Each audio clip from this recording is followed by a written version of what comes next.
So we're gonna look at Unit 1. And Unit 1 is not too bad. It's actually fairly straightforward. It's sort of just an introductory to calculus. So here are 7 objectives. First, we have linearization and local linearization. These are just terms you have to know.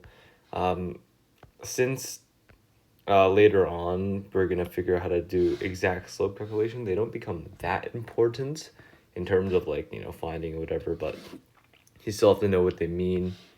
You have to obviously know how to read limits. That's pretty easy. And then there's the limit rules you have to memorize. And then you got to evaluate limits.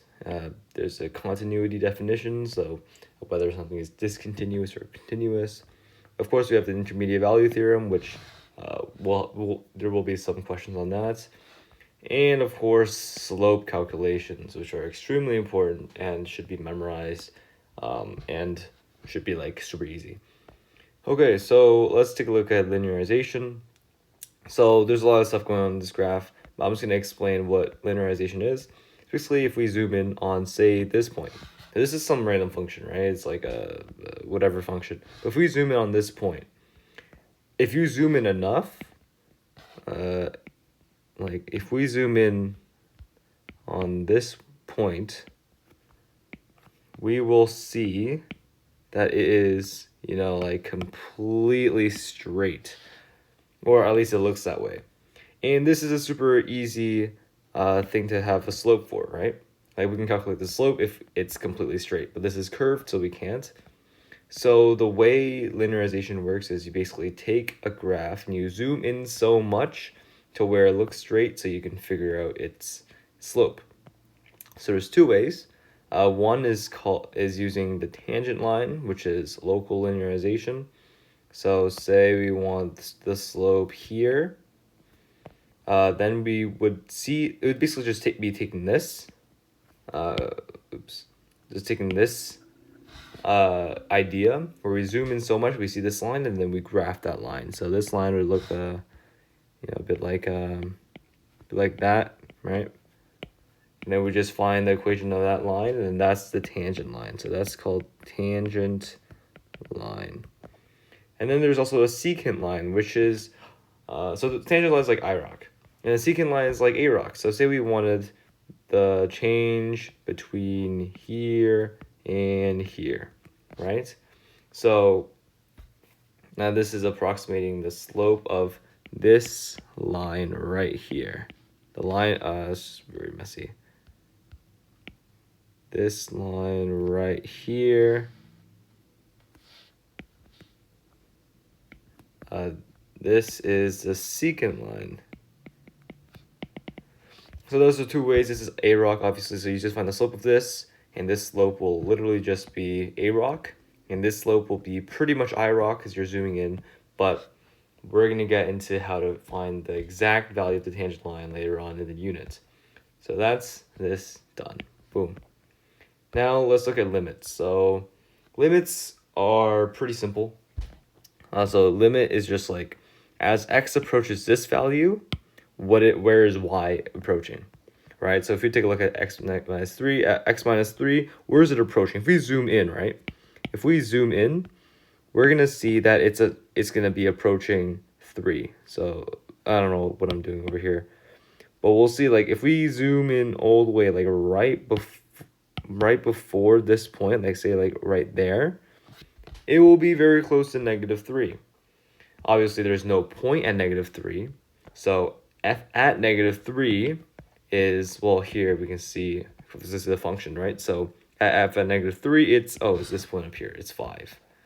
So that's just like the value of the function at f equals -3. But where is it approaching? Where's the function approaching at x equals negative as x approaches -3, and that would be 3. Like you can see, right? It's like it's all approaching this one point of 3, even though the actual point of the function at -3 isn't 3, it's 5. So this would equal 3. That should make sense. And then so that's how to read limits. It's just as x approaches this value, where is y approaching? So let's take a look at some limit rules. So there's these plus and minuses. The plus just means as it approaches from the right, and negative is as it approaches from the left. So here's a good rule. As x approaches a from the right, so -3 from the right, that will equal 3, right? Because, it's approaching 3. And as x approaches a from the left, which is also 3, if those are equal and is finite, then there is the limit. So notice this, there's no plus or minus here, it's just a. So this just means both directions. Otherwise, it does not exist. So if we take a look at as x, say this x value was 12, right? What would the limit of this be as x approaches 12? Well, from the left, it would be positive infinity, right? And from the left, from the right, it's negative infinity. Because it's an asymptote, right? So this would not exist. So you don't even put equals. It says does not exist, or just DNE. Now that's because this is not finite. So you could write, technically it's not wrong if you said as approaches 12 from the right is negative infinity. This isn't wrong, but it doesn't exist because negative infinity is infinity. It just doesn't exist. It's not a number that exists. So it has to be finite, which is why the what's it called? The limit as x approaches 12 does not exist because these two don't equal. These two limits don't equal, and 3, it's not finite. It's infinite, right? So that's just how we view limits. So there's those. Now let's evaluate limits. So limits are really easy to evaluate, actually. So let's take a look at this. As x approaches 0, literally all we do is sub in x, right? So here we're obviously given a function. If you're just given f at x, then you have to look at a graph, or you have to look at f at x if it's given. So here we just sub in 0, so it becomes 0 plus 3 over 0 squared minus 3. And this just equals -1, right? So there is a limit. As x approaches 0, it approaches -1. And now let's take a look at this. If we plug in 2, we'll find that this will equal, denominator will equal 0, because 2 squared is 4, minus 4 is 0. And then up here, it also equals 0. So in this case, we need to, this isn't a thing, right? 0 over 0 isn't a thing. If it was 1 over 0, it'd be positive infinity, which does not exist. So this does not exist, right? But it's not 1 over 0. It's 0 over 0. Now this is extremely important. Let me just see the name of this actually. Let's see. This is called. Where is it? What is this called? This is called indeterminate form. Yeah. So this is called the indeterminate form. Indeterminate nat form. Okay. So what we have to do, we have to simplify this function. So let's factor this guy. So this becomes what? X minus 2, x minus 1. Here's the difference of squares, x plus 2, x minus 2. These cancel out, right? So it becomes a limit of x approaches 2 of x minus 1 and x plus 2. Now this equals something else. This equals 2 minus 1 is 1, and 2 plus 2 is 1 over 4. So when we plugged in 2 here, we got 0 over 0. This is what even is this, right? This is called the indeterminate form. So once we canceled out x minus 2, we ended up with the actual limit. If we graph this, we would see it does approach 0.25 as x approaches 2. So this is something you have to look for. Usually this is always like a PD right here. But like it depends. But like whenever you see 0/0, never just put that as the answer. That's the wrong answer. You wanna write this equals 0/0 and then start doing all this stuff. Okay? So there's how to evaluate limits. You just plug it in. If it's 0/0, you gotta do all this and cancel out like terms and make sure you get an actual number that isn't 0/0. Like say you got like 1/0, boom, that's great. That means it doesn't exist or it's positive infinity, but you should just write does not exist. Okay, so let's take a look at the next one, which is continuity. So if you get like a function, right, and you have like, oh, okay, this function is continuous because on every x value has at least one y value. So there is a function, boom, like it's continuous. It never stops. But there's like a definition for it. So, sorry, I just defined like a function. I don't know what I just said. But continuous, you can imagine there's no breaks in the function. Like, boom, this is all continuous because there's never like a whole, there's no points of discontinuity. And if we go to our old graph here, there's two forms of discontinuities. There's a PD, which we learned in advanced functions, which is just a point, but the limit is still, like, it still exists, right? And the other type is a line discontinuity or an asymptote. We call them asymptotes, right? And this does not have a limit, no limit. That's because it's not finite, right? You can't really measure it. So this is the definition. If there's a limit and the limit equals f at whatever x is approaching. So basically, like, say we had this point, this random point, -5, right? And say this was -7. The limit here, limit of as x approaches -5 equals -7. And f at -5 also equals -7. So according to this rule, that means f at a is continuous. So basically, yes, it is, because the limit and the value of the function as x approaches whatever is the same. So that is what continuous means. And if it's not, say here, remember this, when it approaches -3, the actual value is actually 5. You see how these are different? That means it's discontinuous. Continuous, right? And of course, there's like a interval one where, so the square bracket just means including a. So this is just looking at the limits, like as x approaches a from the right, if that equals f at a.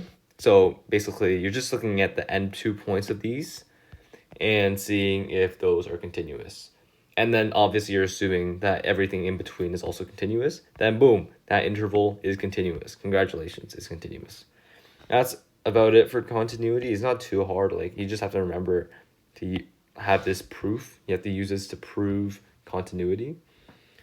But next, this one is a lot more theory based. There's still math in it, obviously, but it's more theory. This is called the intermediate value theorem. So this states that if this interval is continuous, then any value between f at a and f at b, which are just the two x values of the function, must exist at least once. So it doesn't mean it only exists one time, but at least one time. Now this should make sense. Like, if we have a graph that goes like this, and we say we have b here and a here, then everything in this like cross section, anything between a and b has to exist once if it is continuous. Obviously, if, like, say here was a hole, then yeah, obviously at that point there wouldn't be a value, and that's because it's not continuous. But if it is a continuous, then everything here everything between a and b will appear at least once. Could be twice, could be like a million times, right? But at least once. And that is important for figuring out roots. So you'll sometimes get a question like, just move this down.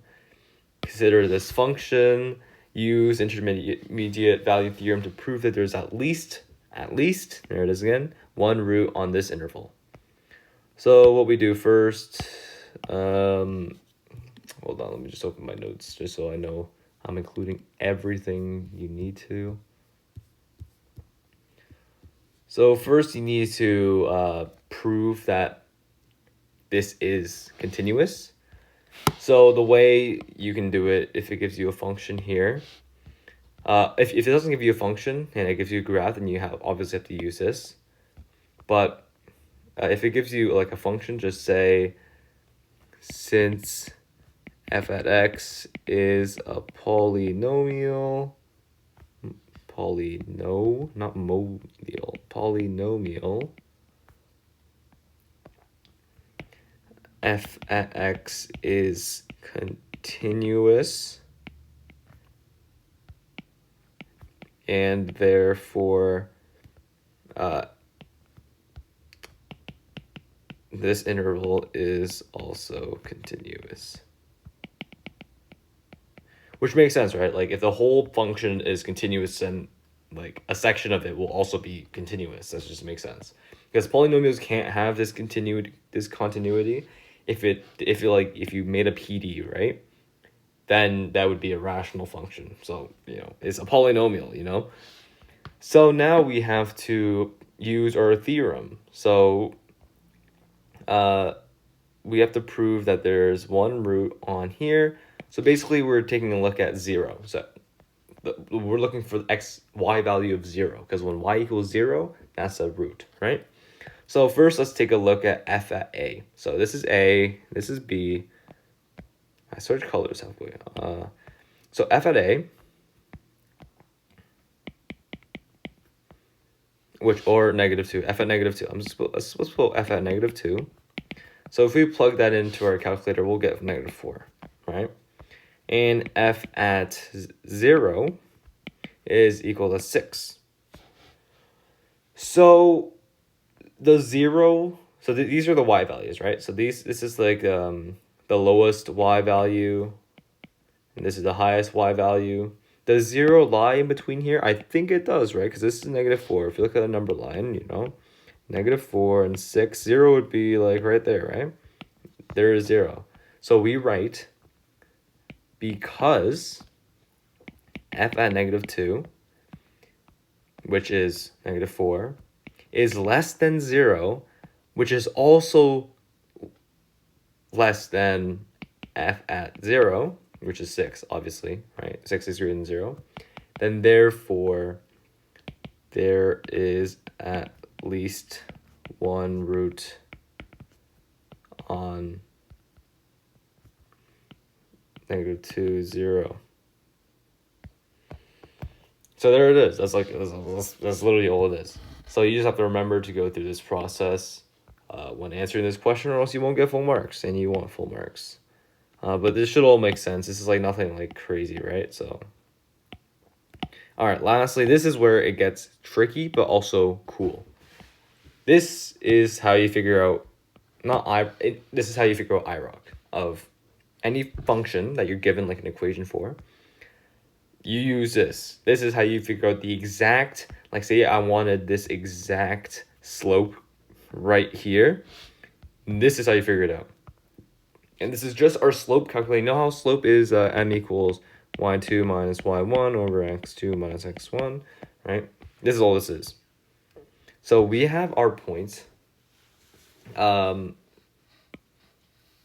and f at a, obviously, x, y. And as x approaches a, but x is a, right? It's because we're figuring out the point. Like we only have one point to compare to. But since we're using limits, we can actually algebraically figure out the slope. So there's two equations we can use. There's this one where it's just slope, right? but we're just using the same point, big quotes, air quotes, they're the same point to figure it out. And there's also one where we're approaching 0. As h approaches 0, what is this limit? Like, what does this limit approach? Well, what does this limit evaluate to?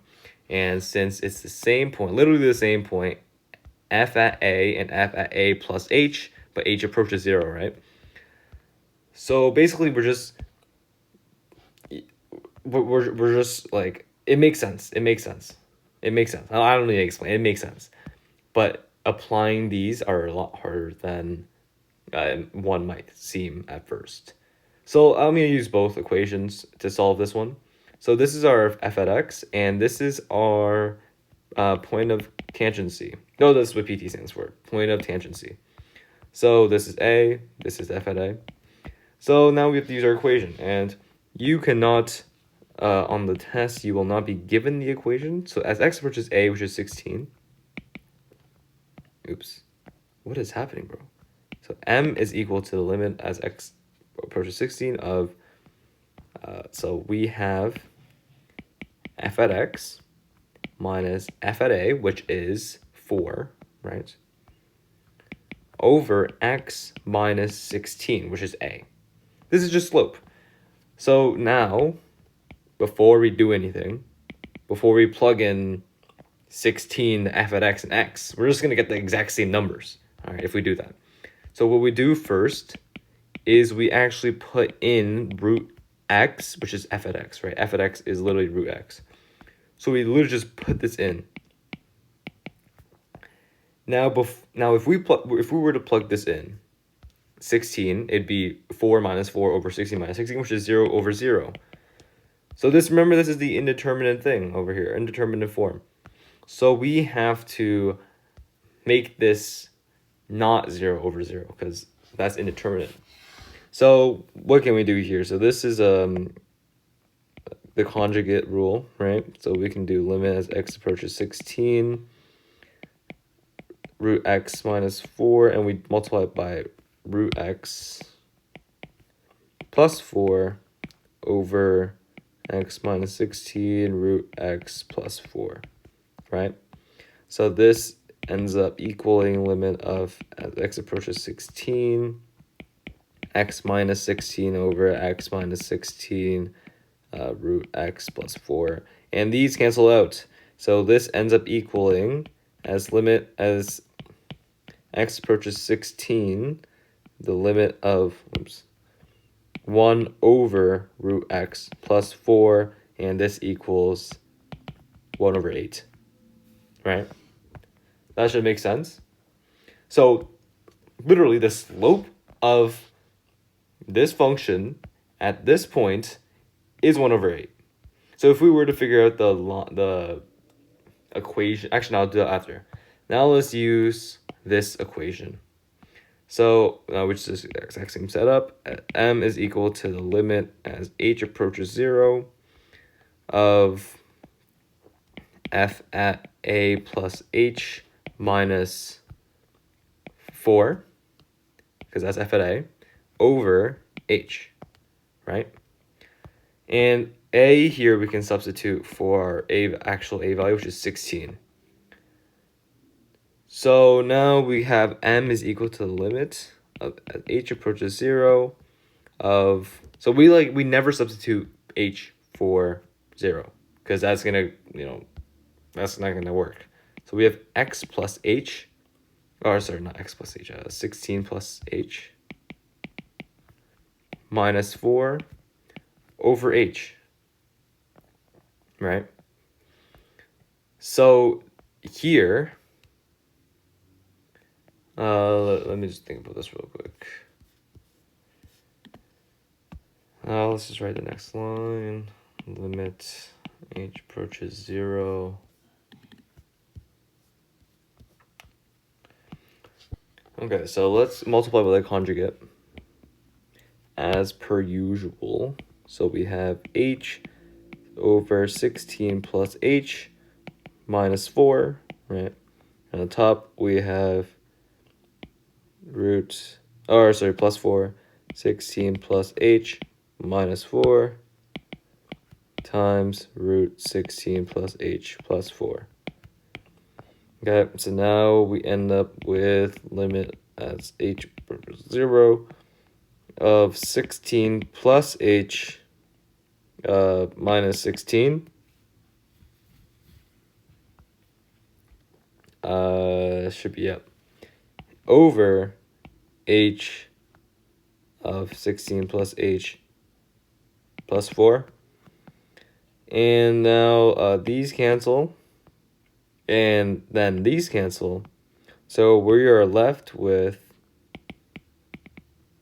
h approaches 0, 1 over root 16 plus h plus 4.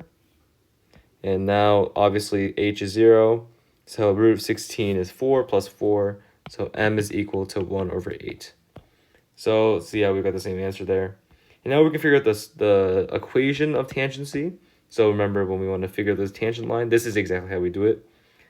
So we have our slope, of course, m, and then we have x, and then we do minus a, because we want to shift it, right? Plus f at a. And if you really want to, we can expand this and get, it get in standard form. But this is the equation of tangency. This is the equation of tangency. And we can reverse engineer this too. If we were just given, this, we should be able to figure out that f at x is root x. And the point of tangency is 16, 4, right? Because this is a, and this is f at a. So that's about it for Unit 1. It's honestly not too bad. You just have to get really comfortable with algebra and the theory. But yeah, it's honestly not too bad. Good luck with the test or the exam or whatever. And yeah. So yeah, we finished everything. Beautiful.